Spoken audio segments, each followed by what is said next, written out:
only qualifies for the big cup. Let me share with you my dream from last night. So everyone was getting the vaccination in one day, so it was just going to be over and done with in one day. Everyone was going to have it, and I was in the queue, and just as it was getting to my turn, I was thinking, no, this isn't right, don't do it. Like, my mind was just like, no, I can't go through with this. And the person in front of me obviously had the same thought. There was a door, like a gate, and they just went through the gate and like ran off, and I like ran off as well, and we were both just like, I can't do it, there's something not right. And just my instinct is to say, don't do it. So we like found a way to pretend that we'd had the vaccine somehow. It was a weird dream, didn't quite make sense in real life. That was it, by the way. Also, it was set in some kind of Tomb Raider game location. So yeah.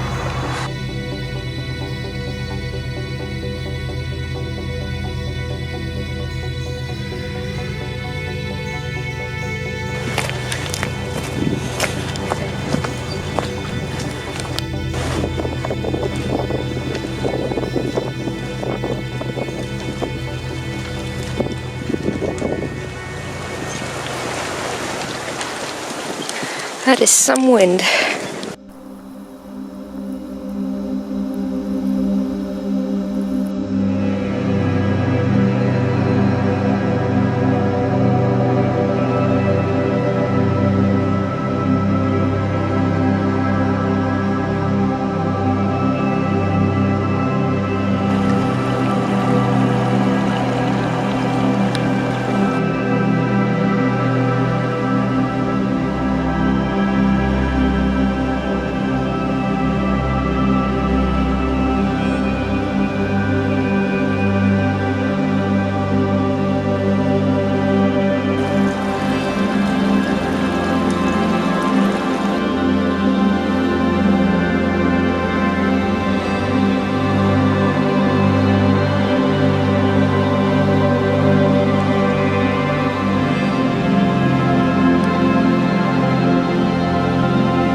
I really like these trees.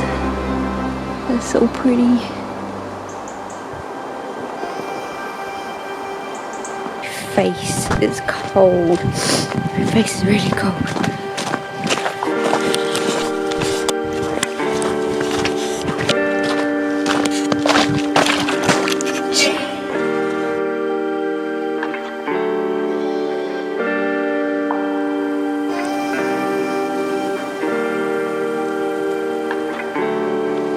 Looks totally different in the snow, completely transformed.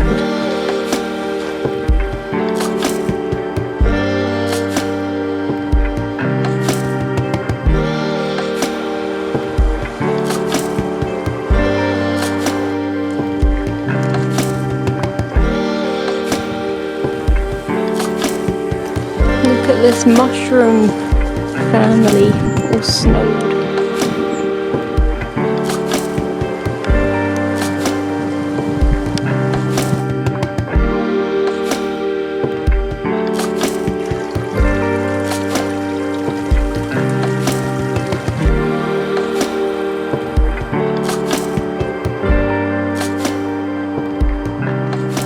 I feel like you're not meant to question the lockdown because it saves lives, and you're not meant to question the mask wearing because it saves lives, and you're not meant to question the vaccine or the government or anything, because if you do, then you're seen as like a crazy conspiracy person who doesn't really care about people and saving lives.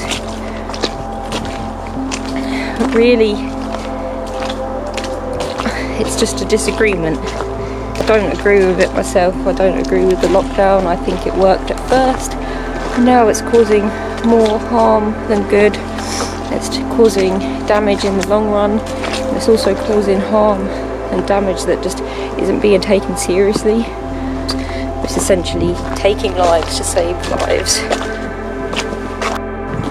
I know that might sound dramatic, but I'm not saying this, I'm not disagreeing with it from my own selfish point of view. I'm not disagreeing with it because I want to go out and meet my friends, because for me personally, life before the pandemic and life now isn't actually much different. I still go outside on a lot of adventures, still not working, so it's not really any different to me. I'm still spending all my time creating and going for walks.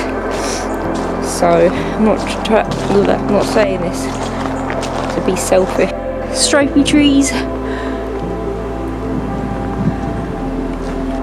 So I read this book recently, I don't know if I already mentioned it. It was about these kids that grew up in this wellness centre, and it was all about meditation and fitness and healthy eating, and they were told that everything outside of the centre was just bad, and it was full of depression and addiction, and it was just a really bad place, and they were better off in the centre. And then one day he started to question it and question all this healthy eating and stuff.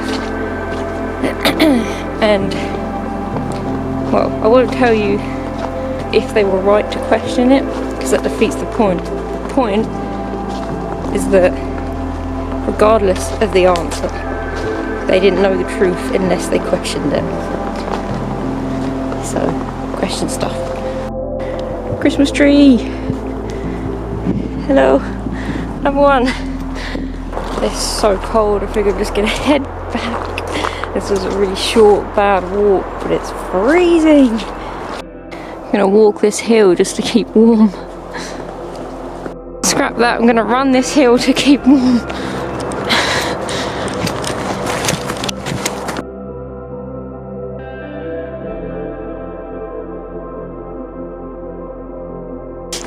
Oh jeez. Oh way. Oh, snow on the left. Normally I just know where I am because of the path or the trees, but this looks really different with snow. Stripy. Hold up, that's a different stripe. You don't belong here. Munch. Get shit open, let us get back to it, because there's other considerations, right? About all the people who've not gone to hospital, who've not been diagnosed with a condition that will eventually fucking kill them, right? There's loads of that about. All the people who are being domestically abused, who need to get out of their fucking house, all the suicides and the depression and the businesses being destroyed. There is no justification for this level of reaction. There just isn't. And I know some people are like, yes, but some people who aren't high risk, they get it very seriously and they get very, very ill. Those are a tiny fucking percentage. You are far more likely to have something awful happen to you when you get in your car and drive to fucking work. But we don't lock down the entire society to stop people taking car journeys just because one 30-year-old's got fucking run over. That's what I'm saying. Get you at home, get you isolated, get you far away from any risk, but there is fuck all risk to me. Why am I being stopped from living my fucking life?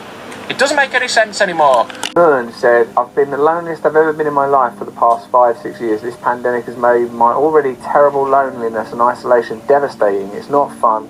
It feels like psychological torture. It's clear that there is tremendous suffering everywhere. Most poisonous to well-being are the systemic encouragement of the ideas that material affluence is the key to fulfillment, that only the affluent are winners, and that access to the top is open to anyone willing to work hard enough, regardless of their familial, ethnic or social background. If you do not succeed, there is only one person to blame: you. That's why you're depressed. That's why you're unhappy.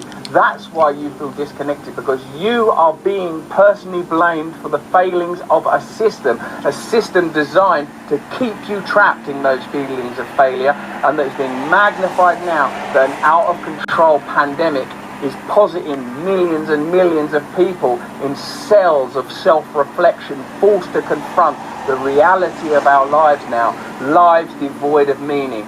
That is what our system does. It extracts us from ourselves. It extracts us from the natural world inner and outer, and deposits us in a dystopia where we have no choice but to consume and blindly obey. What I've noticed during this lockdown is how governments have ignited one of humans' greatest fears, social disapproval. People are now terrified about how people will view them if they do not conform to the restrictions. This is a perfect control tactic. People police themselves. Anyone who now speaks up against restrictions is instantly labelled a granny killer or an anti-vaxxer. Practical and fair debates are now nothing more than old relics. You're either blue or red. This polarisation is destroying us. But in my opinion, the real problem is that we live within systems that benefit from the alienation of ordinary people, and the pandemic has nearly magnified a pre-existing problem.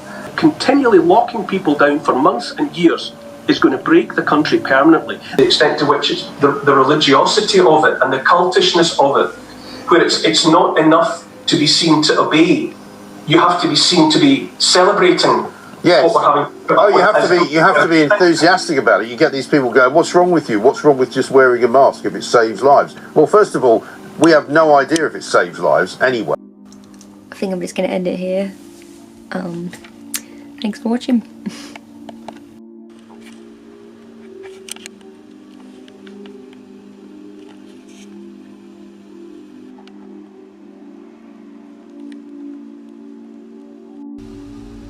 It's quite cold.